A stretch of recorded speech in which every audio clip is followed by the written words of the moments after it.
Fala pessoal abençoado, Deus abençoe a sua vida, Deus abençoe a sua família. Estamos aqui em mais um episódio da nossa série Inteligência Emocional. E dessa feita nós vamos estar falando sobre os personagens bíblicos, seus traumas, suas frustrações e como eles foram curados para hoje servirem de exemplo para todos nós que acreditamos na palavra de Deus. Então já te convido a deixar aquele like, já ativar as notificações, já se inscrever no nosso canal e também deixar aquele comentário. Então vamos lá para mais esse episódio que está imperdível. Hoje eu queria compartilhar com vocês sobre um trauma muito interessante, que é o trauma ligado à identidade, que se chama de crise de identidade, que praticamente todos nós já vivenciamos. E quando não vivenciamos na infância, geralmente ela se torna uma crise existencial no futuro. Isso é bem complexo porque isso bagunça toda a nossa história, todo o nosso ser. É onde nós descobrimos sobre o nosso propósito de vida, o porquê estamos aqui, a gente aprende sobre contentamento, a gente aprende a se relacionar melhor com as pessoas quando nós temos isso definido. Hoje, por exemplo, no mundo, há uma briga constante sobre essa questão de identidade. Tem pessoas que querem dizer que a pessoa nasce de um jeito, mas se identifica como outro, mas na realidade essas pessoas estão sofrendo de uma crise. Elas não sabem de fato quem são, para que nasceram. Por isso o nosso objetivo de trazer aqui um conteúdo psicológico, um conteúdo psiquiátrico dentro das Escrituras Sagradas para trazer clareza e te ajudar também a enfrentar esses traumas, vencê-los e também ajudar outras pessoas a vencer os traumas. Então vamos lá. O personagem que eu quero trazer hoje é sobre Jacó. Jacó, ele é um dos patriarcas do povo judeu, dos israelitas. Ele é neto de Abraão, filho de Isaac com Rebeca. E Jacó, ele sofre dessa crise de identidade e depois uma crise existencial e foi curado disso e virou um patriarca de uma das nações mais importantes do mundo, que é a nação de Israel hoje. E é interessante que para a gente entender a vida de Jacó, a gente precisa ir lá para o início. Rebeca tem uma gestação de gêmeos, ela não era fértil, ela era estéril. Isaac ora, Deus a cura e agora ela tem gêmeos. Gêmeos de placentas diferentes, então ela tinha a sensação que os dois estavam brigando dentro de si e ela não entendia o porquê daquilo, porque naquela época não tinha ultrassom para saber se era duas crianças, não tinha nada disso. Então ela vai buscar o Senhor, orientação a Deus, e Deus dá uma resposta para ela. Olha, está acontecendo isso porque dentro de você tem duas nações. Certo? E o maior servirá ao menor. Estava dizendo que o primeiro filho que nascesse ia servir ao segundo filho. E quando chega no dia de ela dar à luz, já acontece o primeiro trauma na vida, começa o primeiro trauma na vida de Jacó. Porque o primeiro filho nasce peludo, como diz as Escrituras, parecia que tinha uma capa de pelo sobre ele, e ele foi chamado de Esaú, que quer dizer peludo. E nasce o segundo. Só que o segundo nasce agarrado no calcanhar do irmão, como se estivesse puxando o irmão. E por causa disso, olha a mentalidade daquela época. Ele está puxando o irmão para baixo para ele sair primeiro. Aí coloca o nome dele de Jacó, que naquele contexto significa enganador. Aquele que quer se sobressair aos outros, aquele que quer arrumar meios de passar na frente dos outros, que engana, suplanta, o que, enfim, a vida dele é enganar para poder vencer. O outro não, o outro é peludo. Por isso que quando eles crescem, um se transforma guerreiro, caçador, e o Jacó se torna alguém mais ligado à sua casa. Era mais caseiro, ok? Mas é interessante que o primeiro trauma dele já acontece na questão do nome. Imagina uma criança nascendo dizendo que ela é enganador. Nasceu para enganar. Esse aí é um enganador. Esse aí é um espertalhão. Esse aí é uma pessoa que tem lábia, muita lábia para enganar os outros. E o outro sendo sempre enaltecido por causa da sua força, porque é um caçador, é um sobrevivente, é alguém forte. Então, dentro da casa de Jacó, ele já vivenciou a questão da briga entre ver o pai dele preferindo o irmão Esaú e a mãe dele preferindo ele. Então já tinha essa predileção dentro da família de Jacó. E Jacó, ele cresce com esse trauma de ser chamado como enganador. Chega um determinado momento que ele passa a acreditar nisso.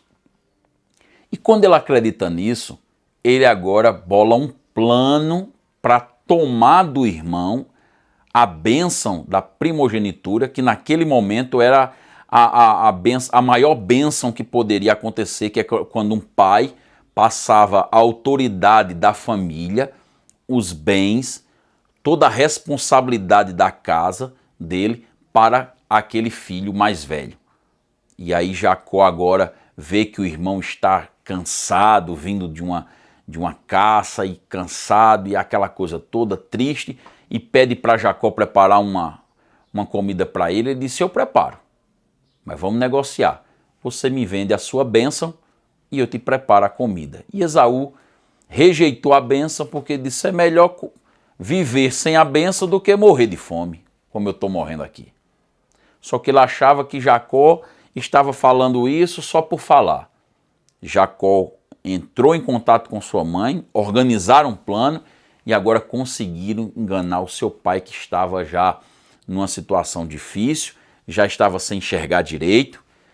E aí quando ele chega diante do pai, colocou um pelo sobre ele, pele de cabritos, para poder mostrar que era peludo igual a Esaú, e diz: ó, tá aqui o Esaú para ser abençoado por você, Jacó. E Jacó diz: se aproxima. Aí Jacó pergunta para ele: quem é você? Aí ele diz: eu sou Esaú. Jacó toca nele e diz: realmente a pele é de Esaú, o pelo é igual ao de Esaú, mas a voz é de Jacó. Diz: mas eu sou Esaú. E aí abençoa.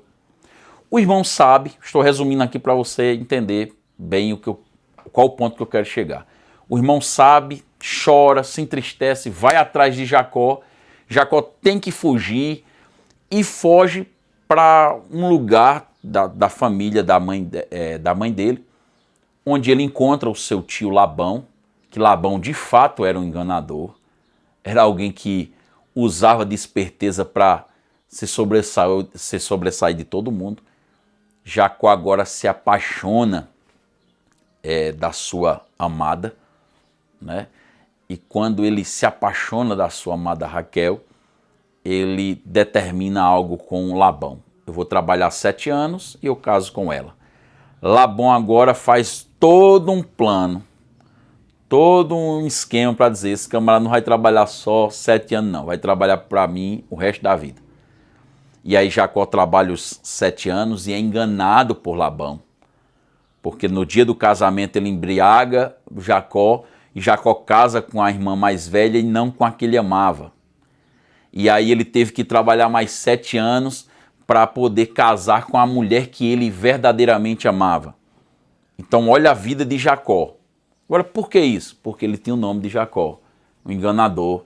Ele se sentia como enganador, ele andava como enganador, ele olhava como enganador, ele agia como enganador.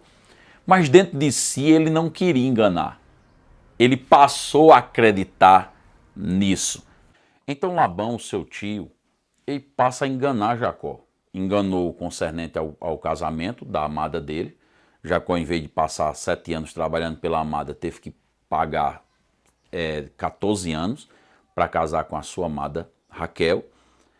E Labão passa a mudar o salário de Jacó pelo menos 10 vezes. Isso é muito interessante. Ao ponto de Jacó decidir voltar para a terra do seu pai, para a família do seu pai, para onde tinha o seu irmão, porque isso faz parte geralmente do processo também de cura da crise. Por mais que a gente viaje, por mais que a gente passeie pelo mundo todo, quando a gente não tem definido essa questão da identidade, essa crise existencial, nós sempre temos a tendência de voltar para a nossa origem. E aí, quando esse voltar para a nossa origem, pode acontecer duas coisas. Ou você realmente descobrir a sua essência, descobrir o seu chamado, descobrir a sua identidade, ou você se afundar por completo em uma depressão, em uma crise, enfim, e se considerar um derrotado por completo. Nesse processo de voltar, está lá em Gênesis capítulo 28, Jacó, ele se encontra com um homem, que nós sabemos biblicamente, que a Bíblia vai dizer que esse homem era um anjo, vindo da parte do Senhor, ou anjo, uma teofania. E ele manda o pessoal ir na frente para encontrar com o seu irmão Esaú, com presentes e tudo mais, enquanto ele permanece ali com aquele anjo. E a Bíblia diz que ele lutou com o anjo uma noite toda. Lutou no sentido de argumentar, de perguntar. Eu tenho certeza que naquela noite Jacó perguntou por que ele estava vivenciando tudo aquilo, por que o nome dele é Jacó, por que ele não consegue avançar, por que ele não consegue progredir, e está lutando. E aí começa a amanhecer o dia e o anjo diz, eu tenho que ir embora. Jacó diz, você não sai daqui enquanto você não liberar uma bênção para mim. Não me der uma resposta clara sobre a minha necessidade. E aí o anjo faz uma pergunta para Jacó. Essa pergunta é chave. Nesse inteirinho, o prazo que passa daquele momento que ele saiu da casa do pai para essa pergunta decisiva é 20 anos. Jacó passa 20 anos vivendo, fugindo de si mesmo, fugindo das consequências, das situações, por causa que não tinha definido a sua identidade. Uma crise existencial profunda acontecendo com Jacó. E a pergunta do anjo foi essa para ele. A mesma pergunta que o pai dele fez há 20 anos atrás. Qual é o teu nome? E aí Jacó ele poderia dizer, meu nome é Esaú, meu nome é Labão, porque Jacó queria ser como Esaú, admirado pelo pai. Talvez ele queria ser igual a Labão, o chefe de toda a família. Aí ele reconhece, meu nome é Jacó. Eu nasci assim, eu sou um enganador mesmo, eu estou com um problema, eu não sei quem eu sou alguém que estou enganando a mim mesmo, sou alguém que estou vivendo uma vida de fugitivo emocional. Nesse momento o anjo libera a bênção para ele, diz, a partir de hoje não te chamarás mais Jacó, mas sim Israel, porque lutaste com os homens e com Deus e prevaleceste. E aí o anjo toca na juntura da coxa de Jacó, deixando ele manco, deixando ele com uma marca. Aí você diz, o que é que isso tem a ver? É porque em todo o processo de cura nós temos que entender que as marcas vão permanecer, as cicatrizes. Não tem condição de você voltar a ser a mesma pessoa que era antes. Não. As cicatrizes é quem vão deixando a gente mais forte, mais resiliente. A gente entendendo cada processo da vida. E Jacó agora aparece para o seu irmão Esaú, mancando de uma perna, o abraça, pede perdão, diz que vai servi-lo se for necessário. E Esaú agora passa o cajado para ele, dizendo, não, você é um irmão igual a mim, e resolve toda a situação. Agora, por que foi tão fácil resolver com Esaú, depois de 20 anos? Porque Jacó tinha resolvido dentro de si mesmo. Então a palavra de hoje é essa, dentro dessa história de Jacó. Todos nós temos crise existencial, crise de identidade. Está na hora de você buscar em Deus quem você é em Deus.